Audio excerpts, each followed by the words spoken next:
episode 427. I will be talking about tonight's episodes of WWE NXT Gold Rush and the newest episode of Dark Side of the Ring, right here, right now, 360 Wrestling Fanatic.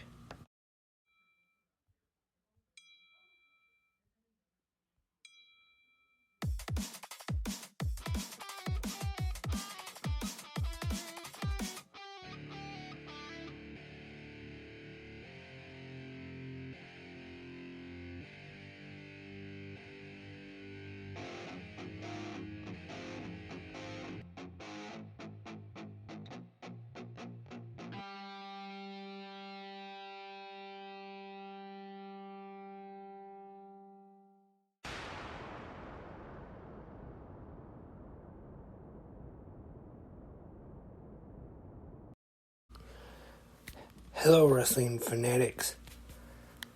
Welcome to tonight's episode for this Tuesday night.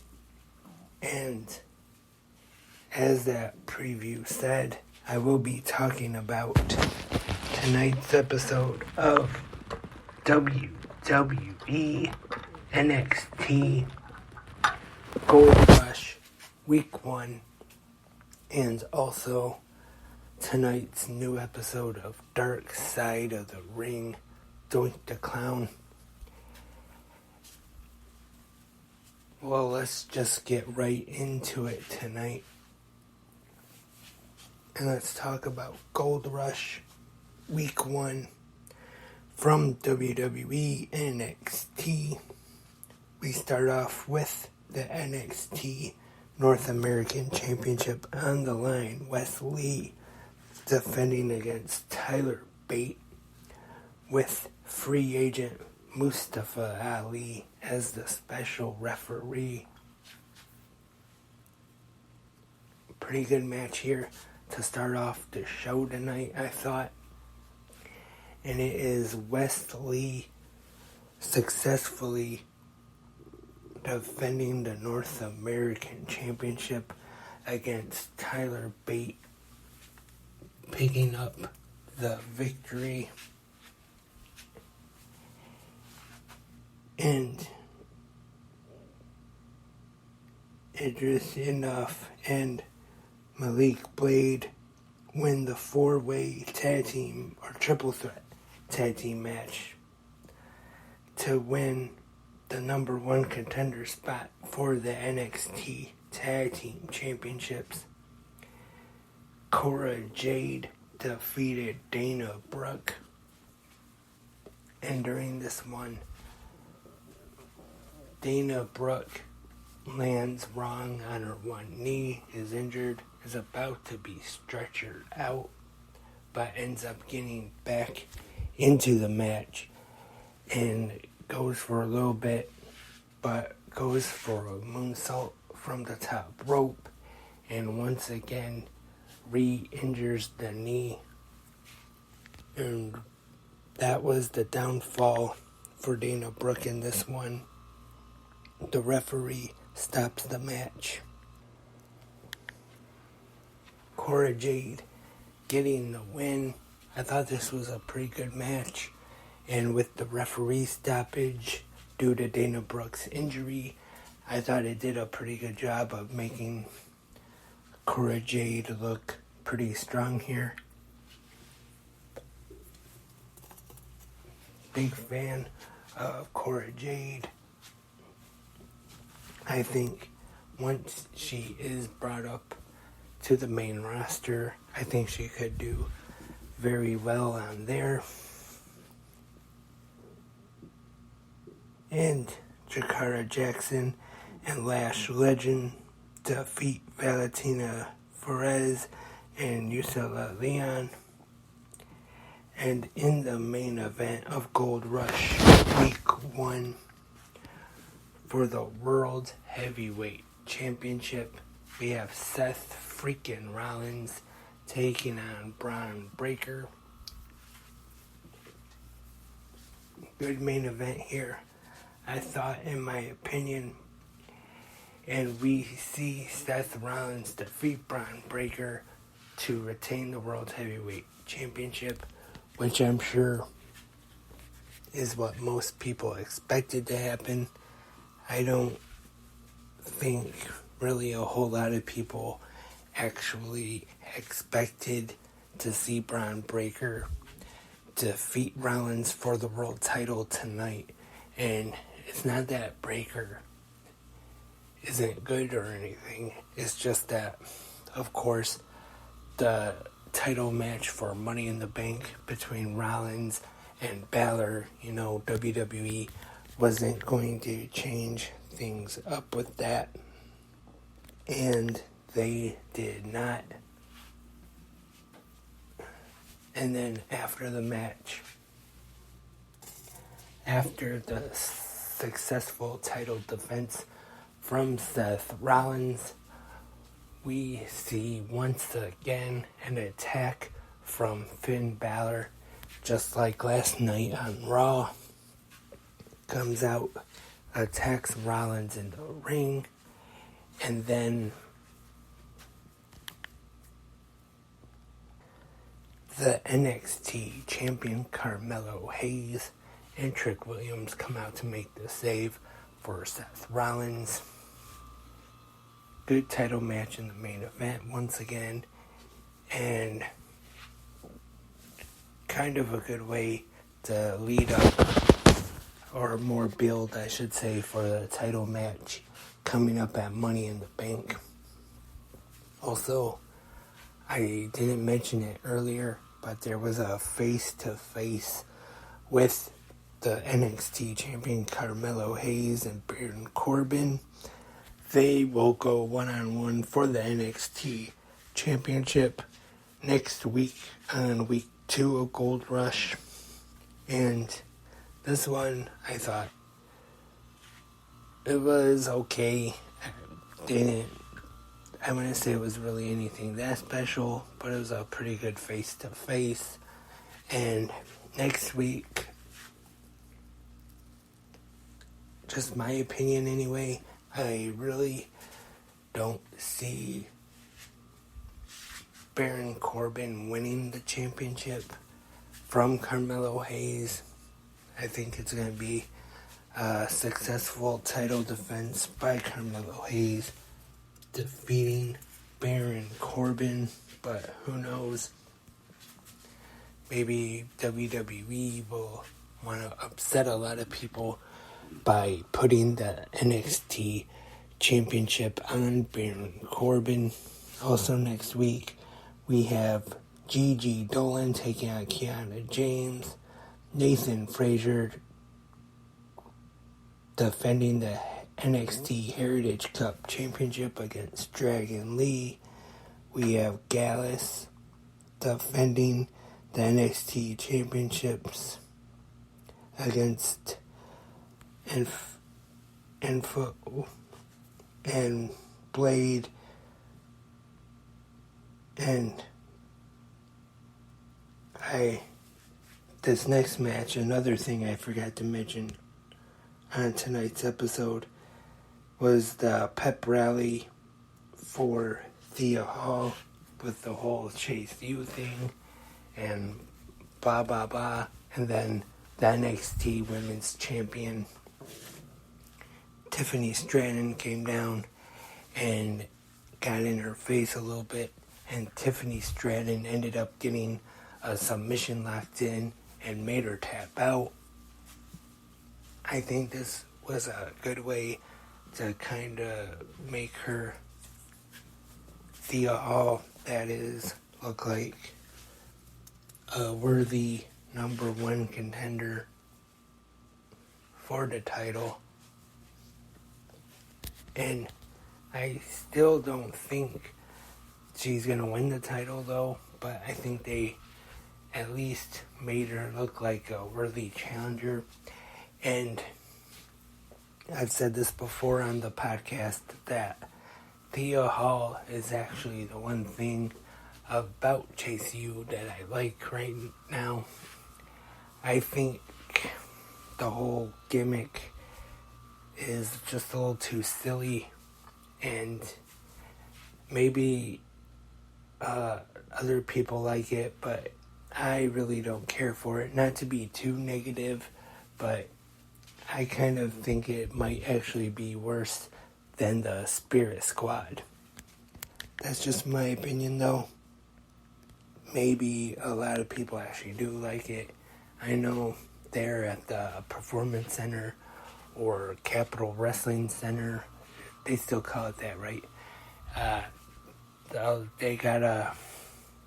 They get pretty big pops there, but that is from the regular crowd there that's there just about every week. And they are over with that crowd.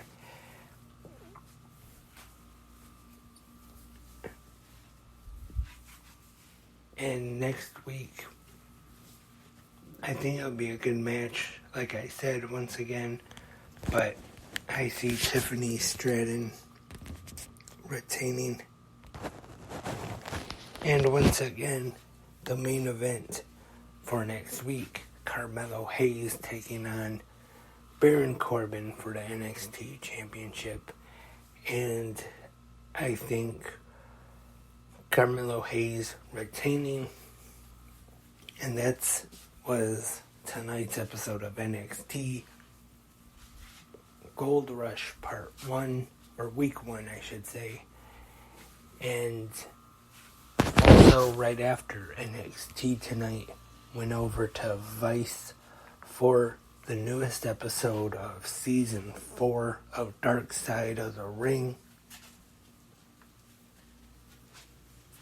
And tonight's episode was focused on Doink the Clown, or not just the Doink character, but more specifically Matt Bourne, his real name Matt Osborne. I thought this was a pretty interesting episode, I thought, and it was a good one. Discussed his early career. They interviewed both of his wives and also his one daughter. And this was one of the rare Dark Side of the Ring episodes where Jim Cornette actually was not interviewed. But one who was interviewed on this episode was Dr. Tom Pritchard, and Hacksaw Jim Duggan was interviewed for it, who talked about he didn't really care for him, thought he was a bully. He talked about when he got into the business, talked about his days in Mid-South, and when he went to WCW was as Big Josh, came out with the Bears and everything. And then actually before WCW he was in WWF and didn't really work out too well at that time. And then after his run as Big Josh, Vince brought him back into the World Wrestling Federation, and of course what he is most famous for, Doink the Clown. And his daughter said they both came up with it, him and WWF. And I remember when I first saw the Doink character, when it first started, it was a heel gimmick, this evil clown, and I wouldn't say I was really scared of it, but I remember at the time in the audience every week on Superstars, Wrestling Challenge, whichever show it was, kids in the crowd looking scared when he came out. And I'm sure everybody remembers the WrestleMania 9 match against Crush. And another thing he did was when he used to cheat, he had one of those fake arms he used to hit guys with. And I believe that is what he used to hit Crush with in that match. And then eventually they did turn the character babyface, and then that's when they started with Dink and all the other little clowns, and they had that one match at the, I want to say 94 Survivor Series, where they had the match against Jerry Lawler and the other little people were supposed to be other little kings, Sleazy, I think one of the names was. And before that, though, in that year, I think WrestleMania 10, they had that tag match, Doink and Dink. They faced Bam Bam Bigelow and Luna Vachon. And I remember at the time I actually did like the babyface character of Doink, but now that I'm older and I look back, I think the heel, the evil clown version of Doink was actually the best one. He just had that evil look on his face. And to go back a little bit earlier, there's a story I've heard before. In the locker room, he was in the back and smoking a cigarette, I think, after a match probably. And people say Road Warrior Hawk saw him and said that that's our Krusty the Clown. And they do have a couple Simpsons clips on the episode tonight and talk about his drug issues. And then eventually his unfortunate passing, where it was a drug overdose and his ex-wife and his daughter say there was foul play. But Chris Jericho, doing the narrating, said there was no actual evidence that she did anything or gave him any drugs in his drink, anything like that. And also they said she waited too long to call 911. And they said there was no evidence of that either.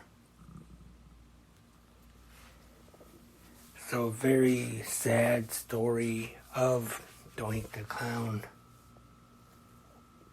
Matt Osborne. And next week on Dark Side of the Ring is the Junkyard Dog. And I have to admit, I don't know a whole lot about some of the drug use that they talk about on the commercial, so I'm looking forward to seeing this one. But when I was a kid, though, I was a fan of JYD in the WWF at the time, and now I realize that he wasn't really the best worker or anything, but he was entertaining, and he was one of those characters that was over with the kids. I definitely was a big fan. But that's next week on Dark Side of the Ring.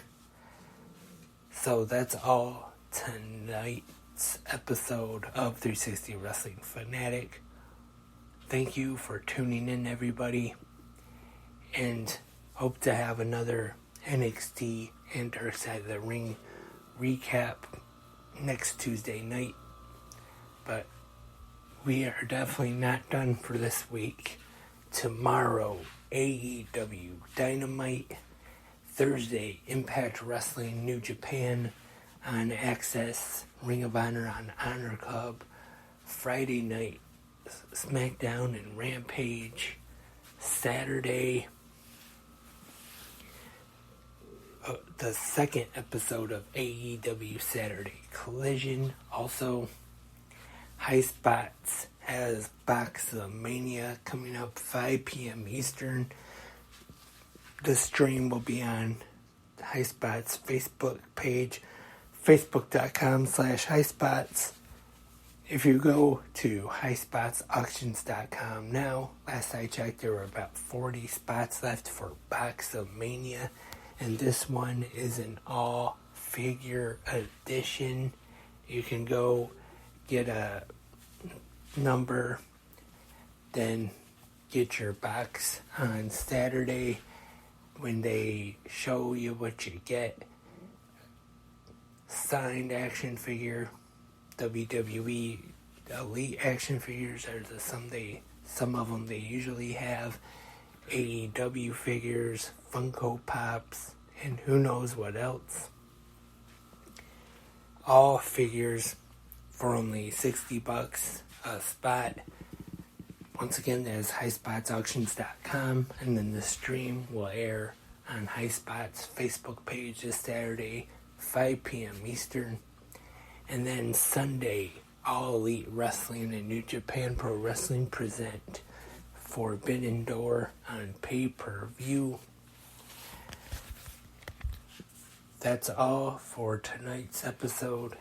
If you have any comments, questions, or suggestions, want to give your feedback on tonight's episodes of NXT Gold Rush Week 1 and the Dark Side of the Ring Doink the Clown episode, just leave them in the comment section, either here on Spreaker or whichever website or podcatcher app you listen to on. And if you want to advertise with 360 Wrestling Podcast, you can on 360 Wrestling Fanatic, Good Morning Wrestling Fans, or if I do any more episodes of the other podcasts, I'll try not to mess up too badly on the ad. And I hope we can work something out together. Email me 360wrestlingpodcast@gmail.com. Once again, I'll try to do a good ad read for you, promote your business or your company. 360wrestlingpodcast@gmail.com. That's the email. And I will be back tomorrow morning for Good Morning Wrestling Fans, where I will preview tomorrow night's episode of AEW, which is the Go Home show before Forbidden Door. And hopefully we'll be back tomorrow night for 360 Wrestling Fanatic with a recap of that same episode. But until then, I am Lance, and I am a wrestling fanatic.